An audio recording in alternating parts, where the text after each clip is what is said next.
Reading this morning is an excerpt from It by Stephen King. So you leave, and there is an urge to look back just once as the sunset fades, to see that severe New England skyline one final time, the spires, the standpipe, Paul with his axe slung over his shoulder. But it is perhaps not such a good idea to look back. All the stories say so. Look what happened to Lot's wife. Best not to look back. Best to believe there will be happily ever afters all the way around. And so there may be. Who is to say there will not be such endings? Not all boats, which sail away into darkness, never find the sun again, or the hand of another child. If life teaches anything at all, it teaches that there are so many happy endings that the man who believes there is no God needs his rationality called into serious question. You leave, and you leave quick when the sun starts to go down, he thinks in his dream. That's what you do. And if you spare a last thought, maybe it's ghosts you wonder about, the ghosts of children standing in the water at sunset, standing in a circle, standing with their hands joined together, their faces young, sure, but tough. Tough enough, anyway, to give birth to the people they will become. Tough enough to understand, maybe, that the people they will become must necessarily birth the people they were before they can get on with trying to understand simple mortality. The circle closes, the wheel rolls, and that's all there is. You don't have to look back to see those children. Part of your mind will see them forever, live with them forever, love with them forever.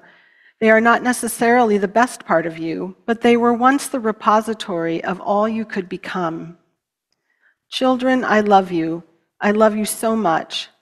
So drive away quick. Drive away while the last of the light slips away. Drive away from dairy, from memory, but not from desire. That stays, the bright cameo of all we were and all we believed as children, all that shone in our eyes even when we were lost and the wind blew in the night. Drive away and try to keep smiling. Get a little rock and roll on the radio and go toward all the life there is with all the courage you can find and all the belief you can muster. Be true, be brave, stand. All the rest is darkness.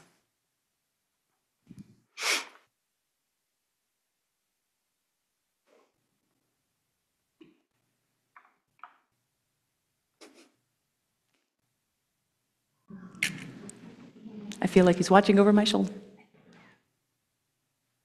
One day when I was 9 years old, my life changed forever.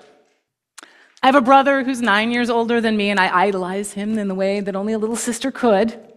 And on that particular day, my brother had left his library book sitting on the coffee table in our living room. And this book was very interesting to me. The cover was mostly black with some dark blue, and there was this strange, scary face seeming to loom in the sunset, darkening sky over some hills. It was a paperback, but it was huge. And on the cover, I read the words, "The Stand," Stephen King. I picked it up. It was over 700 pages long. I put it right the heck back down again. I was still feeling kind of proud of myself for even reading chapter books at this point. But the thought of that book stayed with me. And I knew who Stephen King was because my brother read his books, my father read his books. Every library and bookstore that I went into featured books by Stephen King, although there were a lot fewer of them to keep track of in the early 80s. Not more than a year or so after I chose not to read my brother's library copy of The Stand, I found a cut-out paperback copy of Salem's Lot at the local used bookstore in the 4 for $1 basket for the grand sum of 27 cents plus tax. My relationship with King started, and it has never stopped. Stephen King's first novel, Carrie, was published on April 5th, 1974, 50 years ago, as of Friday. Whether you have ever read a King novel, short story, poem, article, or essay, you probably have some impression of him and his work. But even if you have never read Stephen King, I think you can follow along with some of what I'll be talking about, because I'm going to ask you to consider other storytellers and artists whose work has been a part of your life for a long time. Can you think of someone whose work you've enjoyed even as you went through various stages in your life and changes? Maybe your relationship changed with them over time. Maybe sometimes they were more a part of your life and sometimes less, but they were always there, have always been there, kind of like a grace note to your entire life. That's what I'm talking about.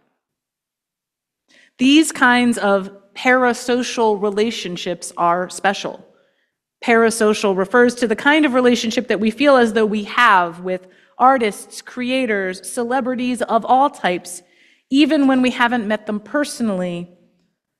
These are important relationships because they allow us to reflect on versions of ourselves over time.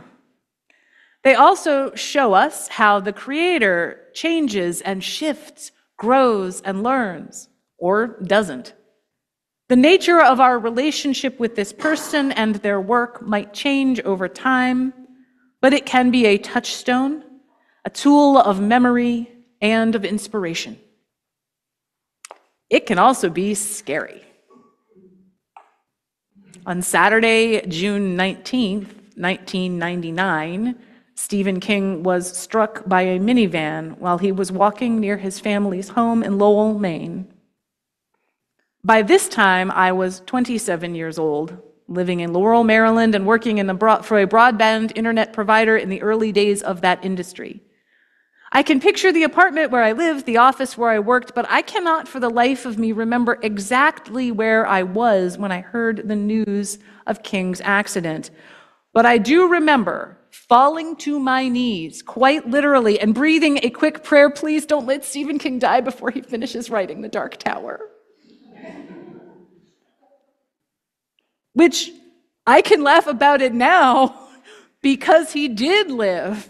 And he did, in fact, finish writing The Dark Tower, his magnum opus, a sprawling 7-book series, plus a whole lot of other stuff, of fantasy and horror, of speculation and grounding, of regret and redemption, of the danger of addiction and the life-altering, life-saving gift of friendship and connection. But in that moment, on June 19th, 1999, when I didn't know, when no one knew whether King would live or die, I came to a deeper understanding of the role that King and his stories played in my life. The people who create things we love, stories, poems, songs, they become our companions. When we love their creations, we also come to love them, hopefully not in a creepy stalker way, right? But that love gives us the courage to follow them down new pathways, gives us the comfort of returning to earlier works that reassure us. We might even stick around enough to be challenged, to learn to become critical thinkers about their work as we grow and change. We want to stay with them because over time we have learned to trust them too.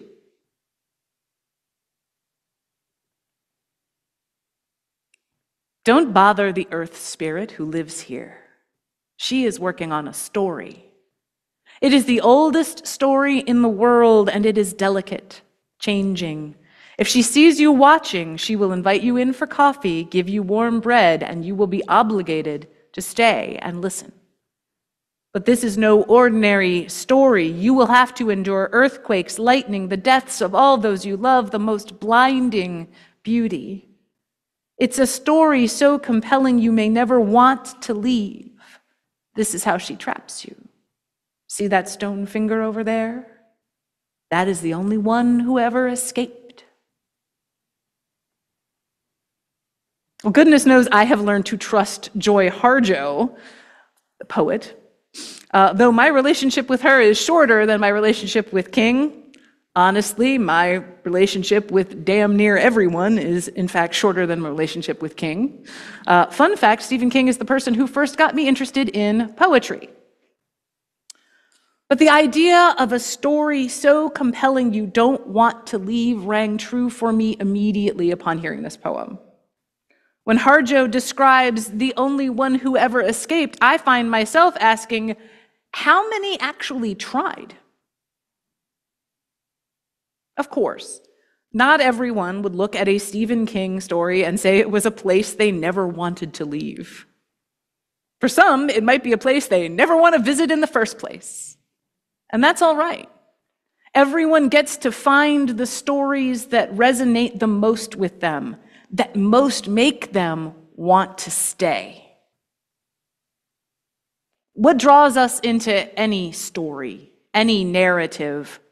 I believe it is a sense of curiosity, a kind of seeking that I think Unitarian Universalists might be very familiar with. What's all this about? Where might we go? What might we learn? Who might we fall in love with, cheer on, or mourn?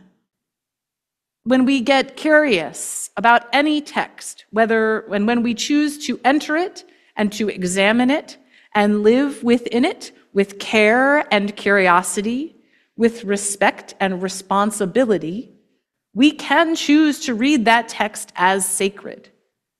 Slowly, over time, I have seen in my own life the way that has played out for me with the works, with the worlds of Stephen King. In 1999, when I heard about King's devastating accident and fell to my knees, I will tell you that at the time I was a hard atheist. I thought that I had left the concept of God far behind and good riddance. But when I was faced with this news, with this potential loss, my immediate physical response was one learned in the Catholic Church of my childhood. It was a posture of supplication, of pleading, of giving voice to a desire so important, so central to my being that I wasn't sure I had words enough.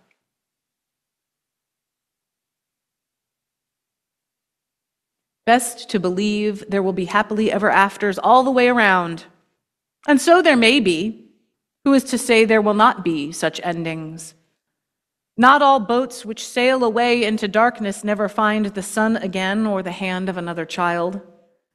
If life teaches anything at all, it teaches that there are so many happy endings that the man who believes there is no God needs his rationality called into serious question. So our reading today, thank you again, Lisa, was from Stephen King's gargantuan novel, It, first published in the fall of 1986. The reading comes from near the end of a very long and painful journey for a group of children on the verge of adolescence, and a parallel story of the journey for those same children, all grown up and returned to their childhood home 27 years after they thought they had faced and defeated a being of unimaginable power and evil. It is a book that, yes, it is about a literal monster living under a small city in Maine, but it is also about the horrors of growing up, the terror of not knowing or understanding the forces in the world arrayed against you, the dangers and the comforts of forgetting, and also about the value, the eternal value, magic, and power of friendship and of love. When I read it in high school, I wasn't yet an atheist. I was still living in that Catholic faith where I was raised, but I was seeing the cracks in it. I was pushing against it. And the worlds that I entered with Stephen King helped to give me the expansiveness of mind and spirit to imagine another way to be. I have no idea what King's thoughts were on the existence of God when he wrote It, or what they are now, for that matter. I could hazard some educated guesses based on the time I have spent in his company, traveling in his worlds. The guesses are all they would be. Because the freedom I found within King's worlds was a freedom to imagine myself there. What would I do if faced with a monster? Literal or otherwise? Well, Don't we face monsters every day, literal and otherwise? Didn't we just pray and wail about monstrous things we feel we have no control over during our matters at the heart? Every day. My own answers for myself, of course, have changed over time. I first read it when I was not much older than the children who were the main characters, who faced much more challenging circumstances than I had faced in my young life to date. And to be clear, I had faced challenges, some very hard ones. But they seemed to pale in comparison to the literal fighting of evil that happened to the young people and their grown-up selves in it. To me, this is part of the magic of horror stories, a chance to imagine what you would do when faced with the unimaginable. A chance to try out your responses and examine your emotions with a fictional foe, ideally before life presents you with a real one. That is, we acknowledge, a position of great privilege. It is a chance to play with your own reactions in a safe space, even if you find yourself fighting real monsters in the world. You can find a place inside of fiction that makes you feel safer, even though when you're hiding under the covers at night, you might not feel that safe. This, I think, is why I and so many of us have joined on these journeys with Stephen King. My generation, Generation X, in particular, were born into a world where King was still very much at the start of his own journey, which is why I think so many of us have a shared narrative of some kind around our relationship to King's work. We read it too early. We picked up the copy that belonged to a parent or an older sibling. Our parents didn't care what we read as long as we were reading, right? And for many of us, we started that relationship at such an impressionable age. I was 10 or 11. I can't remember exactly, but I was 10 or 11 years old. It felt so personal. King has long had a practice of writing in his books introductions, forewords, afterwords, and other extra narrative communications with his readers. They're chatty and often epistolary in nature. I have been reading this man's letters addressed to Constant Reader since I was still new to chapter books. And even though his books now number, it is around 80 books, right? New generations are picking up these old books, and they're not just reading the stories, they're reading the letters. The ranks of constant readers are still growing. Everyone's experience is different, but also bonds over that similarity. We know each other when we meet in bookstores and in libraries and now on the internet. And we have that aha moment of discovering someone who has been to the same worlds, faced the same monsters, and who has come back to tell the tale. Even to press the old beloved books into the hands of younger readers, inviting them into the darkness, promising it will get scary, but you will have company along the way. Your community of constant readers are with you. The world is scary, but we are not alone. Drive away and try to keep smiling. Get a little rock and roll on the radio and go toward all the life there is with all the courage you can find and all the belief you can muster. Be true. Be brave. Stand. All the rest is darkness. May we find the courage. May we find the belief, and may we find our people. The people who will be with us, the people who will hold our hands when things get rough, the people who will leave none of us behind, the people who will face the monsters with us, and the people who will keep telling the tales of how we survived, the tales of how love won. So may it be.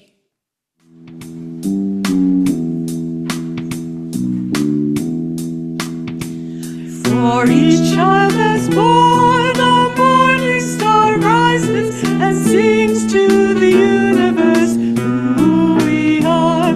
For each child that's born, a morning star rises and sings to the universe who we are. We are our grandmother's prayers, and we are our grandfather's dreamings. We are the breath of our ancestors. We are the Spirit of God. We are mothers of courage and fathers of time. We are daughters of dust and the sons of great visions. We are sisters of mercy and brothers of love. We are lovers of life and the builders of nations. We singers of truth and keepers of faith. We are makers of peace and the wisdom of ages. We are our grandmother's prayers, and we are our grandfather's dreamings.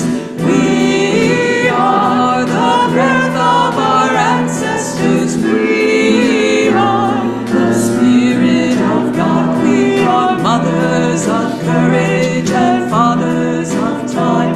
We are daughters of dust and the sons of great visions. We're sisters of mercy and brothers of love. We are lovers of life and the builders of nations. We're